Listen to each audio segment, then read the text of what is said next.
வணக்கம் தோழர்களே. சிவனின் 64 வடிவங்களில் முதல் வடிவம் லிங்கோத்பகமூர்த்தியின் கதையை காணலாம் வாருங்கள். பரமசிவனின் அருளால் பிரளய காலம் முடிந்து சர்வ சிருஷ்டி ஆரம்பித்தது. அப்போது பிரம்மத்திலிருந்து பிரகிருதி எனப்படும் மாயாதேவியும் அவள் தோன்றிய அதே நேரத்தில் பிரம்மத்திலிருந்து மாயா புருஷனும் தோன்றினார்கள்.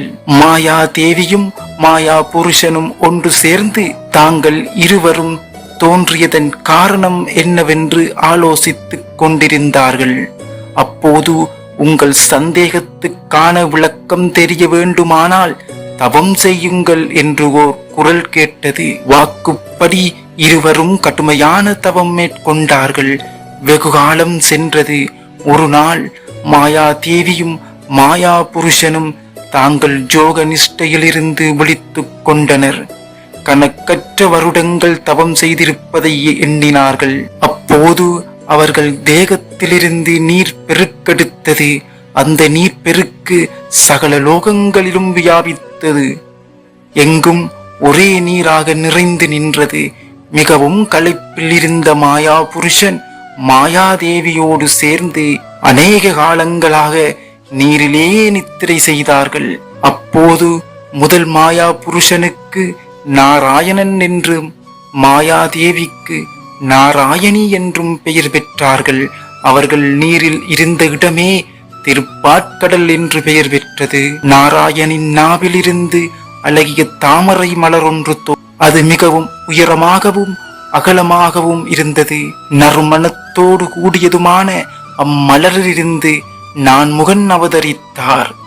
மாயை காரணமாக பிரம்மதேவனுக்கு தாம் யார் என்பதும் எங்கிருந்து வந்தோம் என்பதும் என்ன காரியத்துக்காக தாம் தோன்றியுள்ளோம் என்பதும் விளங்கவில்லை. எப்படியும் தம்மை தோற்றுவித்தவர் யார் என்பதை கண்டுகொள்ள வேண்டும் என்று ஆவலில் அவர் தாமரை மலரின் அடிப்பாகத்திற்கு காம்பின் வழியாக இறங்கத் தொடங்கினார். கீழே இறங்கிச் செல்ல செல்ல முடிவே இல்லாத பயணம் நீண்டது. எத்தனையோ வருட காலம் சென்றது. பிரம்மதேவன் இன்னமும் கீழே இறங்கிச் சென்று கொண்டிருந்தார். அவருக்கு களைப்பு ஏற்பட்டது. கீழே செல்வதை நிறுத்திவிட்டு மேல் புறமாக ஏறத் தொடங்கினார். அங்கு அவருக்கு பதில் கிடைக்கவில்லை. இதழ்களுக்கிடையில் சுற்றி சுற்றி வந்ததுதான் மிச்சம். யாரையும் காணவில்லை. அவர் மிகவும் சோர்வடைந்து மூர்ச்சையாகி விழுந்தார். அப்போது தவம் செய்தால் என்றால் நீ விரும்பும் காரியம் பூர்த்தியாகும் என்று ஒரு குரல் எழுந்தது. பிரம்மதேவன் 12 வருடங்கள் தவம் புரிந்தார். அப்போது தான் யார் என்று படைக்கும் தொழிலுக்கான சிருஷ்டிக்கப்பட்டோம் என்று அவருக்கு புரிந்தது.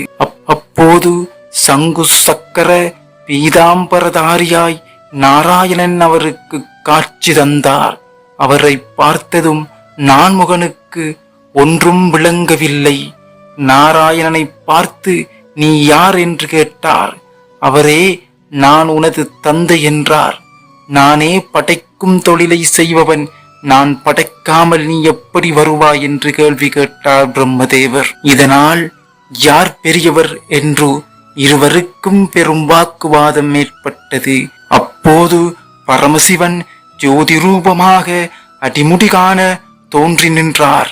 தாங்கள் இருவரை தவிர புதிதாக ஒரு ஜோதி தோன்றியிருக்கின்றது. யார் இது என்று சிந்தித்தார்கள். அப்போது ஜோதியிலிருந்து ஒரு குரல் கேட்டது. உங்கள் இருவரில் எவர் எனது அடியையும் முடியையும் கண்டு வருகிறார்களோ அவர்களே பெரியவர்கள் என்று கூறியது. உடனே நான்முகன் அன்னமாக மாறி முடியை தேட கிளம்பினார். நாராயணன் வாராகமாக மாறி அடியை தேட கிளம்பினார். இருவராலும் அடியையும் முடியையும் காணவில்லை. இருவரும் சரணம் என்று ஜோதியாய் நின்ற பரமசிவனை சரணடைந்து பூஜித்தார்கள். அவர்கள் இருவரும் வணங்கி பூஜித்த உருவமே லிங்கோத்பவராகும். வானுக்கும் பூமிக்குமாக அடிமுடி காண முடியாமல் நின்ற ஜோதி வடிவம் சிறிது சிறிதாக குறைந்து மலையாக மாறியது. அதுவே லிங்கம் ஆகும். லிங்கோத்பவர் எனும் லிங்க வடிவமாகும். அடுத்த வீடியோவில் சிவனின் 64 வடிவங்களில் இரண்டாவது வடிவத்தை காண விரும்பினால் ராவணன் குரல் சேனலை சப்ஸ்கிரைப் பண்ணுங்க மற்றும் கமெண்ட் பண்ணுங்க ஃப்ரெண்ட்ஸ். தேங்க்யூ. இந்த வீடியோ உங்களுக்கு பிடித்திருந்தால் ராவணன் குரல் சேனலை சப்ஸ்கிரைப் பண்ணுங்க மற்றும் சப்போர்ட் பண்ணுங்க ஃப்ரெண்ட்ஸ். தேங்க்யூ.